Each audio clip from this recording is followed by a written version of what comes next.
Let me just report on one issue that happened today. I'm going to bring on Nick in just a second. The International Criminal Court today, which is based in The Hague and is designed to punish leaders for war crimes, issued an arrest warrant for Russian President Vladimir Putin, claiming he committed war crimes within their jurisdiction in the war in Ukraine. Here you see the CNN anchors responding to this with great excitement and glee. Breaking news, really important breaking news to turn to right now. Moments ago, we're just now learning that the ICC, the International Criminal Court, has issued an arrest warrant against Vladimir Putin and another Russian official. Both are at the center of an alleged scheme to forcibly deport thousands of Ukrainian children to Russia. This is a topic that we've been talking about so much on this show. Let me get back to Ivan Watson. He's back in here. He's joining me now with more on this. Ivan, what are you hearing about this? Well, I mean, the headline here is that the International Criminal Court has issued an arrest warrant for the president of the Russian Federation. All right, incredibly important news, extremely exciting, shocking. There's only there's one problem with it, which is the relationship of the United States to the International Criminal Court is quite noteworthy. In particular, because the United States is not a signatory to the International Court, considers itself exempt from the International Court. Congress has refused to ratify the treaty that Bill Clinton wanted to sign, making the United States a member. And not only that, the United States reserves unto itself the right, using a 2002 law, to use military force to rescue any American soldiers or officials who are put on trial at the International Criminal Court. In other words, the United States treats the International Criminal Court like an enemy, believes it has no jurisdiction or credibility to judge other nations, and certainly not the United States. And as a result, here you see the Voice of America News, which is generally pro-America. You see the headline there, the ICC issues arrest warrant for Putin, and it explores some of these difficulties. Quote, the International Criminal Court issued an arrest warrant Friday for Russian President Vladimir Putin, accusing him of war crimes for his alleged involvement in the abduction of children from Ukraine. A prosecutor presented the allegations, which were reviewed by independent judges who decided, quote, there is sufficient reason to believe these crimes have been committed by these persons, and as a result of this consideration, the arrest warrant was issued by the court today. ICC President Piotr Hofmanski, a Polish official, told VOA. U.S. officials appear hesitant to publicly cheer the ICC action, given past American antipathy for the court. The United States is one of only 7 countries, along with China, Iraq, Israel, Libya, Qatar, and Yemen, to vote against the court's establishment in 1998 at the United Nations. Considering the sometimes, quote, very tense history between Washington and The Hague, quote, it would not be surprising that it would take them a moment to think through their position, Lila Sadat, a Yale Law School fellow, an international criminal law professor at the University of Washington in St. Louis, told VOA. So basically, if you wanted to try Vladimir Putin at The Hague for war crimes, good luck trying to arrest him. I'd like to know how that's going to happen.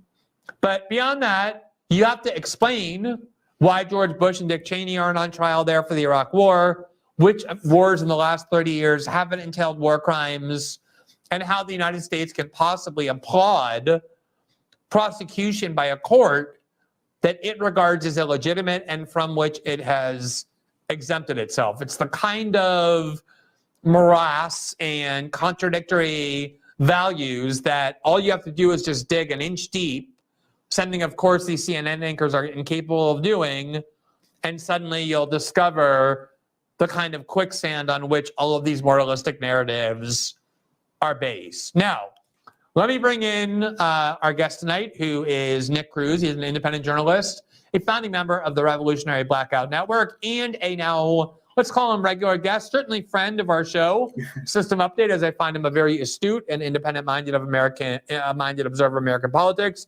We have a couple things to discuss, beginning with the silence of the American left when it comes to the U.S. proxy war with Russia over Ukraine, as well as the latest very cringeworthy embarrassment by our Vice President, Kamala Harris. Nick, good evening. How are you? What's poppin', Glenn? Always fun to do this show. If you don't mind, I do want to chime in on the ICC thing because I was going to bring you in on that. I knew you had a lot to say, so by all means, Yeah. I thought about it first, and then I was like, you know what? Let me just get through this. But go ahead, by all means, tell me what you think.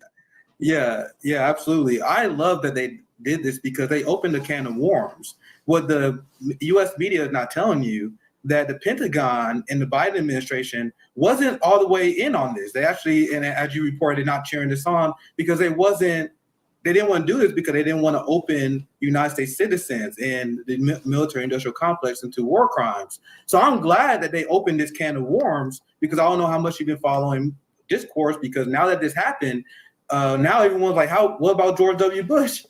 What about Benjamin Netanyahu? What about all these war criminals in the United States government?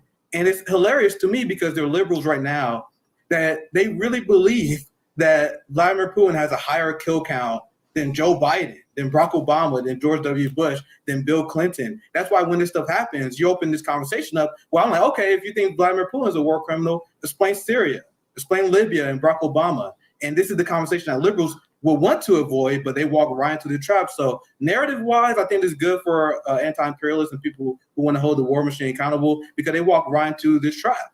And for the people that you see propping the story up and they celebrating Putin being charged with a war crime on ICC, I have no respect for these people, especially the NATO left that we're going to get into here later, because there's no one, the height of cowardice is you live in the most violent empire. You benefit from U.S. imperialism, but you spend all your time focusing on Putin and the adversaries of the biggest criminal empire that the humanity has seen in recent age. They're the biggest cowards, and you should focus on calling your own state out. But that just getting to the tip of the iceberg on my comments on ICC.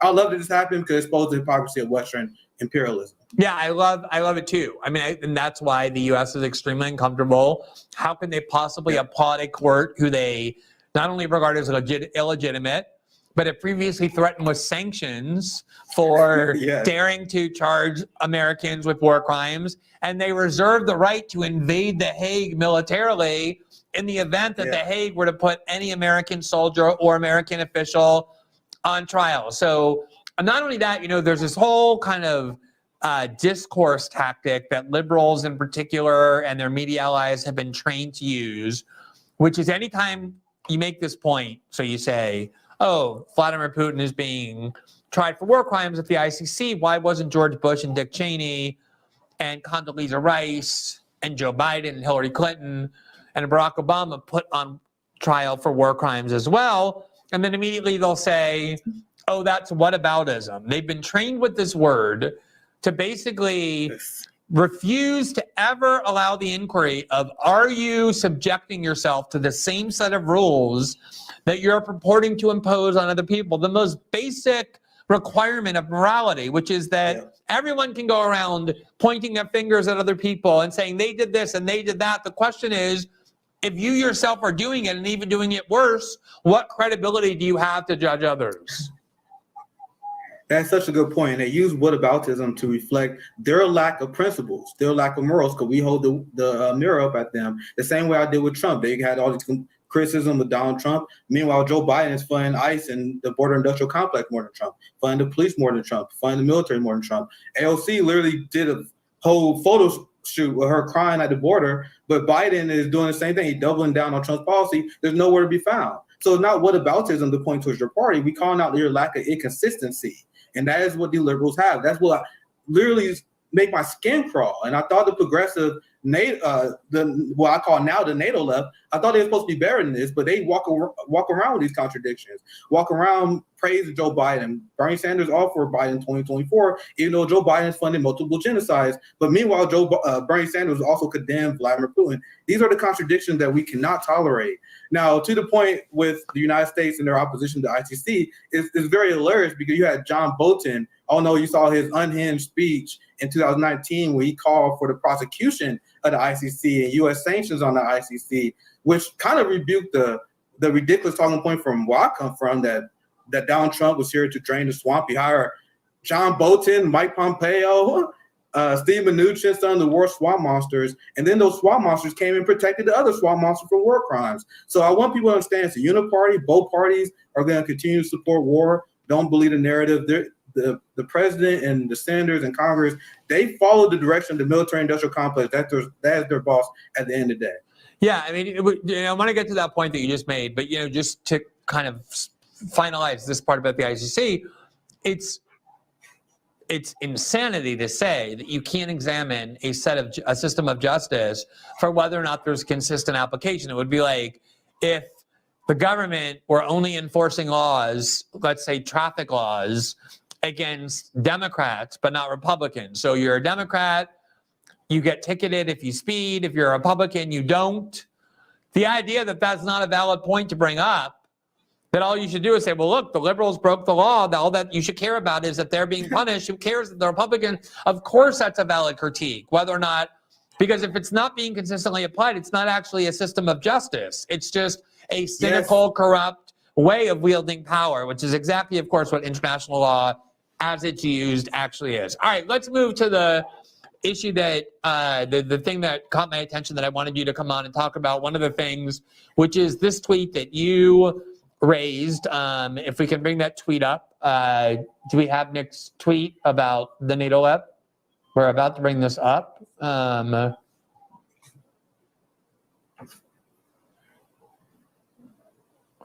it is on the screen. It says, the only political group in Washington that refuses to speak on the Ukraine war is the NATO left.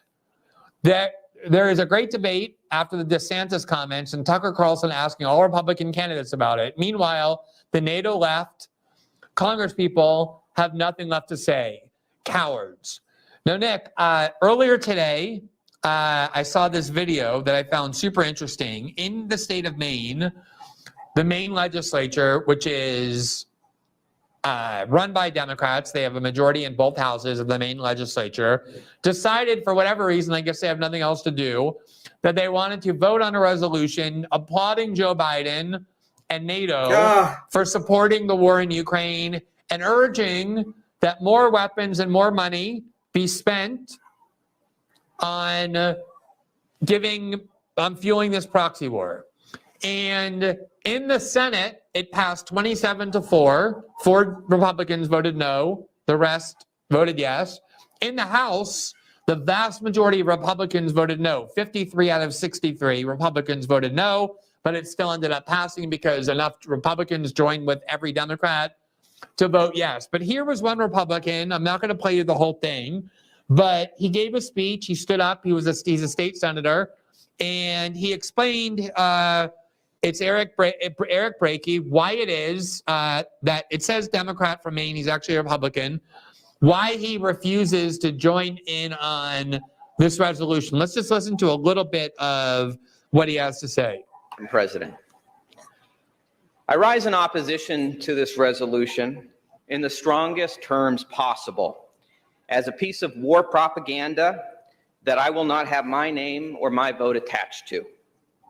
This resolution on the war in Ukraine is riddled with half-truths, historical omissions, and dangerous conclusions that urge our nation down the path towards a potential global nuclear war, the likes of which no one alive or dead on this earth has ever seen, and one that humanity will never experience twice.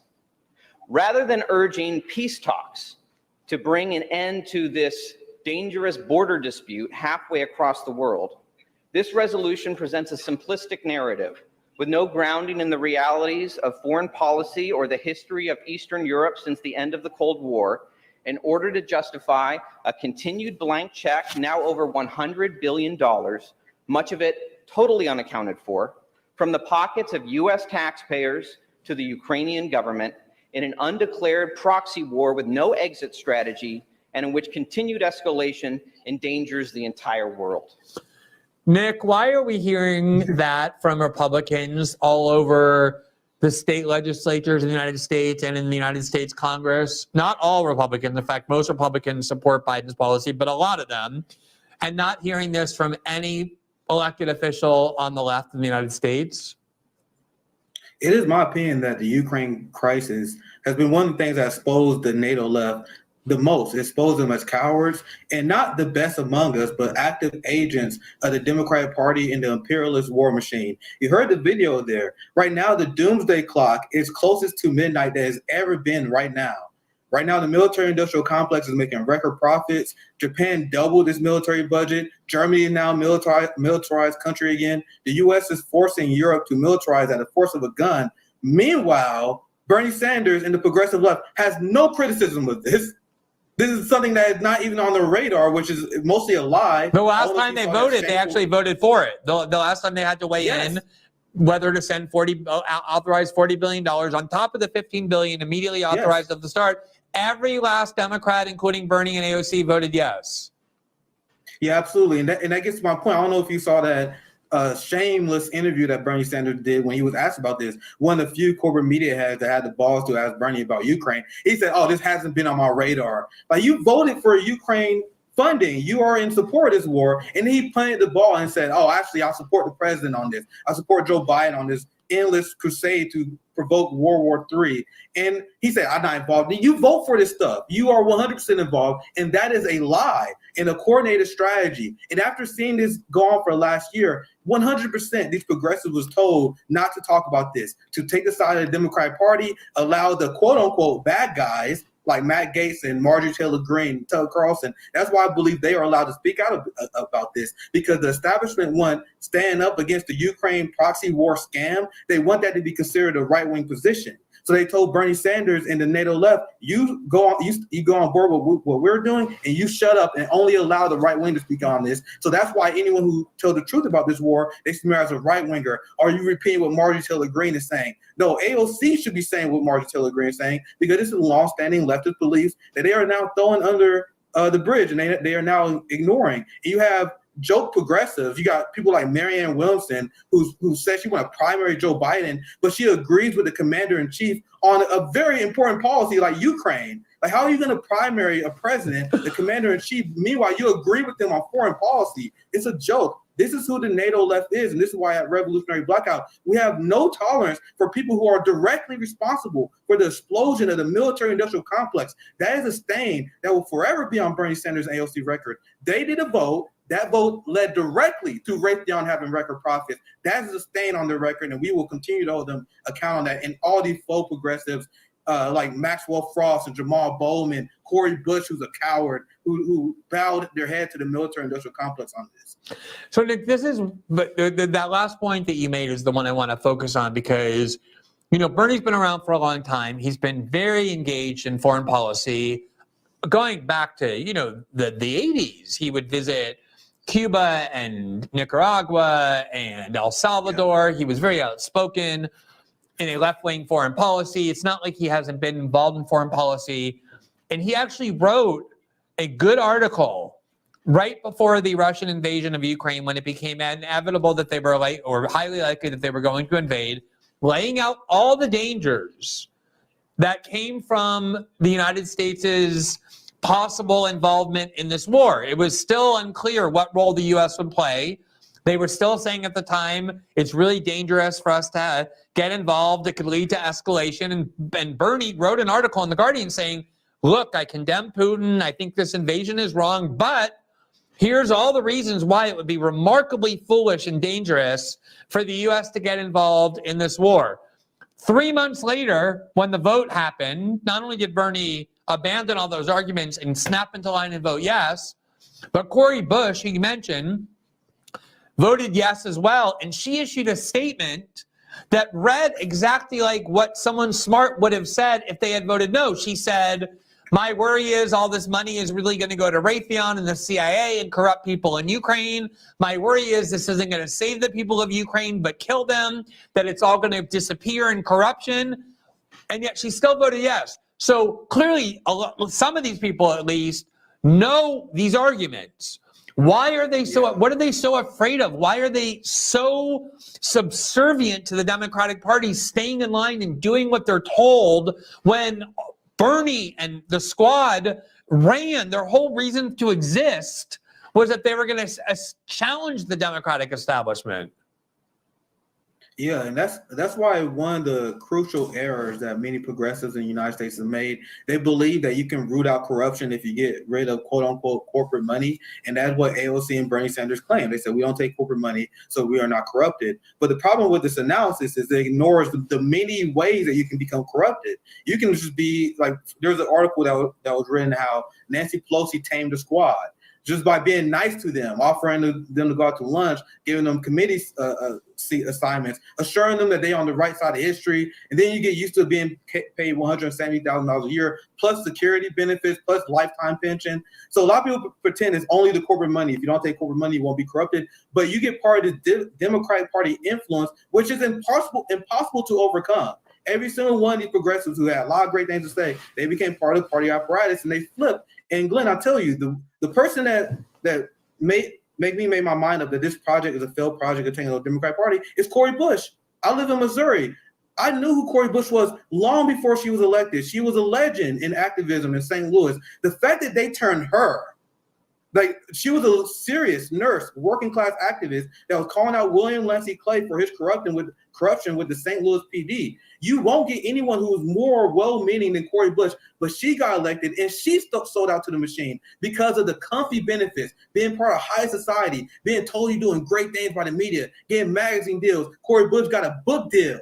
What the fuck she had to say? Nothing. But they gave her a book deal because she plays along, and this stuff is intoxicating. You become addicted to this watched-in behavior. So it's more than corporate money, and that's just a very short summary of why these people sell out. Bernie, I at least give credit because, as you said before, he was a very harsh critic of Ronald Reagan. Michael Prenti later said he had criticism of Bernie Sanders after Yugoslavia. That was around the 90s. But he had a long time being an anti-imperialist fighter to actually call out the Operation Condor and all this stuff. But now, after a few decades, he gave up, and now he's wanting to be a PR machine in the Democratic Party. But what's shameful about AOC, Cori Bush, Jamal Bowman, these people, there's not even no honeymoon period, no active resistance and then giving up. They immediately folded to the establishment. The second that Jamal Bowman was endorsed by Barack Obama, he was all in. There was no resistance. And that's why I put a lot of my focus towards these people, because they pulled to what I view one of the biggest political frauds I have ever seen since Barack Obama, and what they promised to do versus what they actually carried out. Yeah, Chris Hayes, before he had his MSNBC show in primetime, I think he still at that point had his MSNBC show on the weekend that nobody watched, that he tried to make elevated. I was on that show several times. It was actually a pretty interesting show, kind of like very off the beaten path. They didn't really care what he did. He wrote a book called Twilight of the Elites. And I interviewed him. I read the book. I wrote a book review of it, and then I interviewed him about it. And his argument was that these institutions of power are constructed so that no matter how well-intentioned you are when you enter them, no matter how determined you are to subvert and resist them, no matter how smart you are or strong of character you are, that it is inevitable that it will, what he called, cognitively capture you, that you will start to see the world through their prism, because every day the people with whom you're speaking are reinforcing the value system that they want implanted in your head. And every incentive scheme around you punishes you for deviating from their value system and rewards you for affirming it. And human beings basically cannot withstand, he argued, the kind of institutional pressures that have been cultivated over decades for how to co-opt people. And I remember I asked him, I said, Chris, you're about to get, your own primetime show and a big contract from one of the largest media corporations on the planet, Comcast. What have you done to prepare yourself for this, especially since you're saying that it's inevitable? And you can go and read the interview. There's a transcript on Salon. He said, I really haven't thought about it. And he should have, because he is Exhibit A, along with Rachel Maddow, and how well that happens. But oftentimes, I think you're exactly right that you want to kind of look for some very nefarious, these people sold out, or there's some kind of corrupt dealing going on, when in reality, they just have this like trivial but very enticing reward system thrown at their feet, but the price to pay is sacrificing all of their principles. Absolutely. And that's why at Revolutionary Blackout, we stress strongly for horizontal movement building. And this is what the boutique left, the professional managerial left, has gotten wrong for decades. They ignored the teachings of Fred Hampton. They ignored the movement that was born through the Civil Rights Movement, through the Black Panthers. And there's a debate about whether you should have a movement that's built on leadership or a leadership movement. I see we have done panels on Revolutionary Blackout where we talk about the pros and cons of both. But the most important thing is having horizontal, where you listen to the people in the movement. There got to be accountability that comes from the people. That way, even if you do have a leader in your movement, you have people that can hold them accountable. You got systems of accountability that keeps the movement going. But with the progressive boutique left, what they have done, they have anointed heroes. They anointed these people who are the chosen gods of the left, and they don't listen to us. They don't attend our actions. They don't listen to our recommendations like forced to vote and many others. They say, you guys shut up. Fall in line with what we are doing. There's no horizontal movement building. It's nothing but top-down manipulative structures that is meant to fail the working class. And at RBN, we try to educate people about these organizational techniques because they are purposely leading people off the cliff. It's not they are getting these things accidentally wrong. They are purposely choosing to organize their left structure in an inefficient way that directly opposed to what worked in other movements. Like, for example, one I always use that people most know about is Fred Hampton and the Black Panther Party. They purposely avoid this. This is why we call them the professional manager class, the boutique left, the people who abandon what it actually means to be an organizer, to be a leftist, to challenge power, and they just go off vibes. That's really what it is. Just spread toxic positivity, vote Democrat every 4 years, and pray that everything will be okay. That's not how movements are built, and that's why we implore people to get involved, build organizations, get involved in mutual aid, find something that you can do to help each other, because relying on these heroes that are going to sell you out anyway is a waste of time.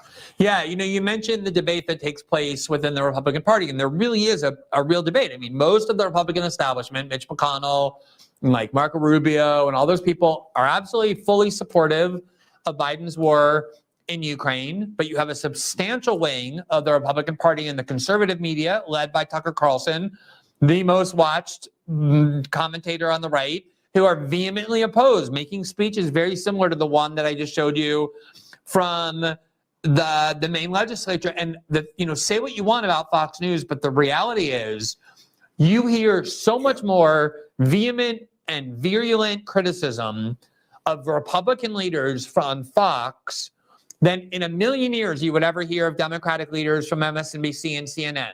And the reason for that, there are many, but the main one in my view is what you're saying, which is conservatives hold their leaders, their political leaders, with great skepticism and even kind of scorn. Whereas liberals are now, and the sort of left, the kind of part of the left that's now loyal to the Democratic Party, views their political leaders with reverence, kind of like royalty, or like a rock star, or like a Hollywood celebrity that you would just kind of revere. And you can really see the way in which that manifests. And so I just want to tell people out there, one of the things I hear people saying a lot is that there was kind of this old left that was very anti-authoritarian, anti-establishment, and that a lot of people on the populist right have respect more for that kind of left and more in common with that left than this new left that's very authoritarian and worshipful of the establishment. So even if you're not on the left, I really hope you will follow and watch the Revolutionary Blackout Network, because if you're not on the left, you're not going to agree with them on anything. That's what it means to have a coalition of people who don't agree on everything, but they really are the sort of anti-establishment, anti-establishment and anti-authoritarian left that I respect from decades ago. And I think if there's going to be a coalition on various issues like war and corporatism of right and left-wing populists, that's where it's going to come from. So I can't recommend that enough. All right, before I let you go, we have to talk about our beloved vice president. Speaking of the kind of pro-establishment left, I think it's worth saying that nobody on the left really was ever fooled about Kamala Harris. She was always regarded with a huge amount of distrust and a huge amount of skepticism, given the fact that she began her career as a prosecutor, spent a lot of time prosecuting with great zeal and what seemed like glee, even nonviolent criminals, putting them into prison, not resisting the death penalty. She looks to me always like somebody who just walked out of a board of directors meeting of Aetna. Like, she just seems like she has that vibe all the time. But I have to say, she's turned into something totally like embarrassing and unrecognizable as vice president. There's so many examples. Let's just look at the latest one. I honestly feel bad for her watching this, but we're going to have to get through it. Let's watch her on Stephen Colbert. Any discussion in the White House about what the blowback would be for approving the Willow Oil project? Because people have gotten quite upset about it. I think there's some protesters outside right now. Well, I think that the concerns are based on what we should all be concerned about, but the solutions have to be and include what we are doing in terms of going forward, in terms of investments. So, Nick, their concerns are based on what we should all be concerned about, but the solutions have to be based on what we're doing going forward. Why is she, what happened to her? Why does she speak in these nonsensical, like blatantly vapid phrases? I mean, one can only guess. I mean, my only theory is I think Tulsi Gabbard really broke her brain, because I feel like that was a real turning point. Remind people of what happened there. So that was when Kamala Harris, I don't know if you guys remember, was polling like number 1, number 2 within the margin of error after her debate where she called out Jim Crow Joe. She called out Joe Biden for his segregation policies that she 100% forgot about when she was elected as vice president. But we talk about that another time. So after she that basically debate, strongly implied that he was a racist, that he was on the side of segregationists and anti-busing, and that had he gotten his way, she said the little girl that was her would not have been able to go to the white school she went to, or the predominantly white school that she went to, because she was bused. She basically implied he was a racist. That was a big moment in the Democratic debate. As you say, the media started thinking maybe she can win, had a big jump in the polls, and then the next debate, what happened? They had Tulsi Gabbard that ruined that. Like, there was a direct correlation to that debate from her free fall when Tulsi Gabbard called out Kamala Harris' criminal justice record and her psychopathy in the criminal justice system. And I think, like, when you look at her in her early performances, I feel like she was more allowed to be free. And then she had that moment with Tulsi Gabbard. She had a few other embarrassing moments. And then you had the Hillary Clinton people who was advising her. A lot of people forgot she had a meeting with the Hamptons with the Clinton people waiting for the primary, so they was grooming her. You saw the awful job they did with Hillary Clinton, so they did Kamala Harris no justice as well. So she became this overly coached thing, especially after Tulsi, because that was a very devastating moment. Once again, that's just my theory. After that, she became a shell of herself. As you said, the left, no one was fooled by her. But I remember during the Brett Kavanaugh trial, she was putting on very charismatic performances during the Senate hearings, with the liberals love, with the political normies love. So my very bad prediction, Glenn, which is funny to me to this day, as someone who supported Bernie, I was part of the campaign at the time, I was definitely afraid of Kamala Harris, because I don't know if you remember, she pretended to be a progressive very early on when she was high in the polls. She pretended to be for Medicare for all. She was running on this nonsense that she's some sort of progressive prosecutor. So I saw this woman who was sold as very charismatic during the Brett Kavanaugh trials. And since then, she had performed in such a way that is embarrassing that no one could predict, and which made me happy, because she could have been a threat. Like, she was going to be the next Obama.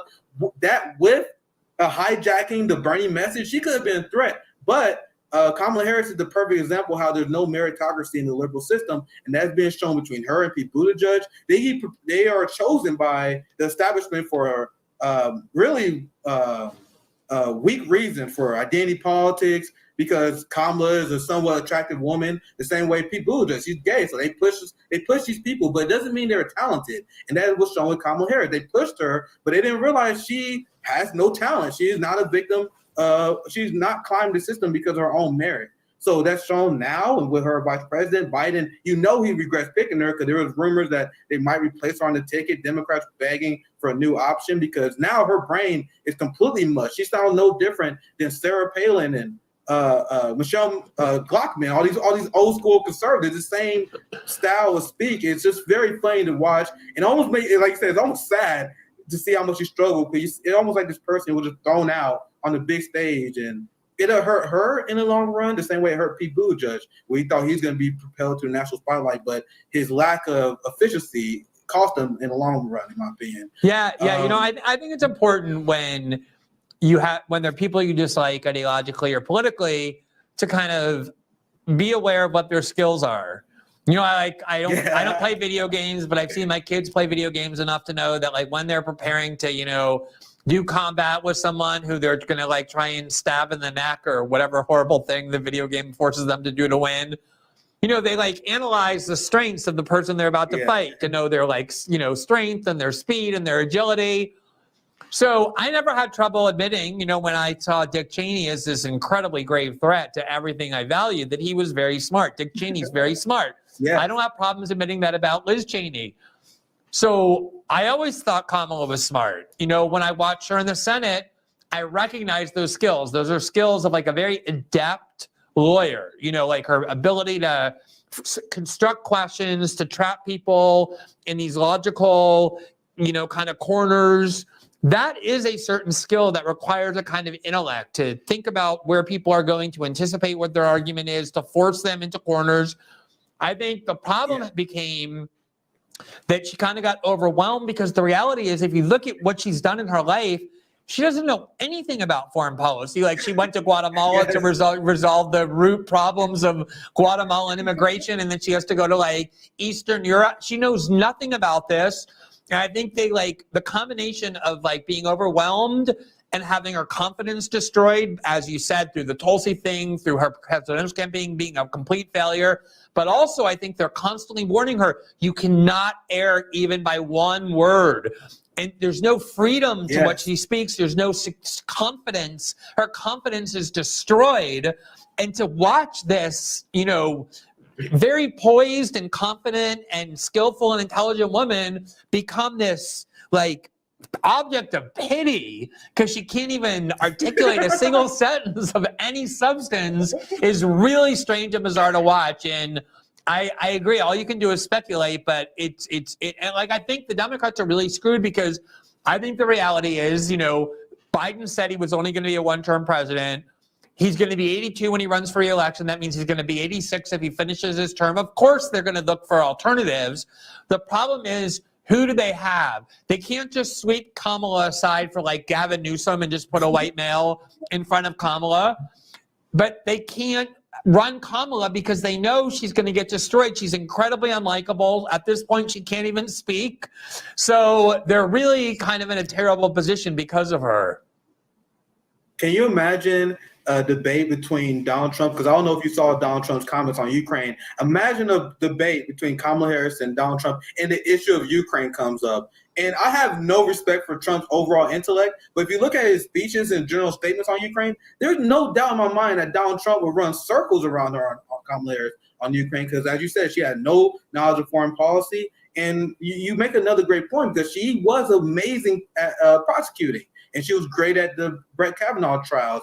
But just because you're a great prosecutor and you're great at these controlled environments, don't mean you're going to be able to think on the fly and be a great politician.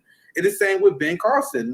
There's no doubt this man was a legendary brain surgeon. But if you ask him about foreign policy, this man's head's going to explode. If you ask him about history, his head's going to explode. Now with Kamala Harris, and they made a mistake because they saw those show trials, and they thought they're going to transition to being a politician, in which it did not. Another point I want to make, because at Revolutionary Blackout, we are a group of black leftists that want to call and hold the ruling class accountable. And I think one of the biggest obstacles to the black community have been black misleadership. Kamala Harris, I love that she exists, because she's like the perfect example of this. Think about all these black sellout leaders that you see promoted by the Democratic Party, because they can hide behind their skin color, even though they support imperialism, even though they support the criminal justice, the prison, corporate power, all of that. Power, Wall Street. You have Hakeem Jeffries, who's the biggest goon to Wall Street, the biggest Zionist, the biggest supporter of Ukraine. You have Eric Adams, who's a giant police state bootlicker. You have Karine Jean-Pierre, who's a traitor to the Haitian people and support U.S. occupation of Haiti. You have Lori Lockfoot, right, who's absolutely horrible. Jim Clyburn, who's absolutely horrible. So my first piece I wrote myself, like, I talk about this, like, this is a conversation you never hear. Also because people are afraid of calling these people out, because if you target black politicians, you get called as a racist. They can't use that against me. So I've been calling these people out: Kamala Harris, Lori Lockfoot, all these black misleaders. You have Manuel Cleaver in Kansas City, who's a big Wall Street goon against Medicare fraud and everything. The Black Congressional Caucus sold us out, and the Democrats prop up black leaders who suck, who far cry from Malcolm X, MLK. I have no other way to say that they are intellectually shallow. Do you guys think Lori Lockfoot is an intellectual? Do you guys think Eric Adams is an intellectual like King Jeffries? No, they prop up the biggest bootlickers, the people who want to sell the community the most. And we need to call them people out. It's easier for me because liberals hide behind identity politics to deflect criticism, and that's why they choose these people. It's extremely nefarious what they pull off. But we cover this all the time. Revolutionary Black, I'll spare y'all. No, yeah, and I mean, I think the Pete Buttigieg point is a really good one too, which is if you look at him on paper, like Kamala Harris, he has like the perfect kind of profile for what a smart person is supposed to do and be and sound like. You know, his background of education is impressive. He went to McKinsey. He learned like a limited skill set, just like Kamala did. He exercises it very well. But you can't just put him at Secretary of Transportation and think he's going to know anything about the transportation system. And as a result, he's been a complete and utter disaster. Like everyone knows he has no idea what he's doing. And I think that you're exactly right that this kind of liberal artifice, this structure that they've built of who you're supposed to respect as a smart and inspiring leader is all starting to crumble. Because at the end of the day, I think there's, you know, enough diversity in politics. We had a black president we've elected twice. We now have a black female who's been the vice president. A lot of these barriers are now broken. And I remember one thing that Obama said that I actually really thought, you know, in Obama classic form was good was, you know, I remember his first press conference. They said, do you think Americans are going to kind of be inspired emotionally by seeing you and your family walk into the White House as black family, the first ever to be in the White House? And he said, you know, I think there's going to be an emotional punch to that for like a day. And then starting on the second day, people are going to want to know, like, what are you doing for me? What are you doing for my life? And identity politics is not going to take the Democratic Party very far at all. And the more kind of failures and frauds and people who are completely incompetent, they continue to advance thinking that identity politics or liberal resumes are enough to dress up ineptitude. I think the more this is all going to collapse in on them. And Kamala is just a particularly weird and vivid and extreme example of watching that happen in front of us in real time. Yeah, and I cannot stress enough the damage that the liberal establishment and their ideology does to real legitimate ideas. Like when you look at what the Black Panthers spoke about, when you listen to Malcolm X and all these people, there's a uniting, positive idea behind identity politics. I, as a black man, has this struggle. That struggle is the same struggle that you have, even though you're poor and white, the same struggle that you have, even though you're poor Latino. Let's combat these struggles together. This is identity politics. When we talk about the Palestinian struggle, that's identity politics. When we talk about the police state and how much it robbed our community via civil asset forfeiture and us connecting these struggles, that is identity politics. Me as a black man saying that you as a poor white man in Missouri, we got a lot in common. That me using identity politics for us to connect each other. But what the liberal establishment does, they took identity politics and the positives of that and they bastardized it into turning into, oh my God, look at this black woman in a high position of power, even though she's a warmonger. Oh my God, they're this gay person, even though he supports Wall Street. They turn it into, oh my God, look at this person who has a job. That is not what the original idea has been, and that's why it has been poisoned, because liberals have applied this very toxic connotation to something that should be uniting. Now it's something that's considered divisive, so people see how the Democratic Party is weaponizing that. But once again, that's just one of the many ways that the Democratic Party, through their rhetoric, through their politics, actually does a lot of harm to our community. But I can write a book on that. Absolutely. So I was going to, once again, encourage people to watch, including those of you who aren't leftist. I purposely try and find the smartest people who are the proponents of the ideologies I don't support. So even if you're not on the left, maybe especially if you're not, look at Nick and his colleagues at the network that I've had Sabby on my show before, who's also incredibly smart. The thing I like best about what you guys do is you never speak without a very strong basis of knowledge. You read, you prepare, you study. None of it's dogmatic or reflexive without actually having really grappled with the substance. That's the thing I appreciate about you guys the most.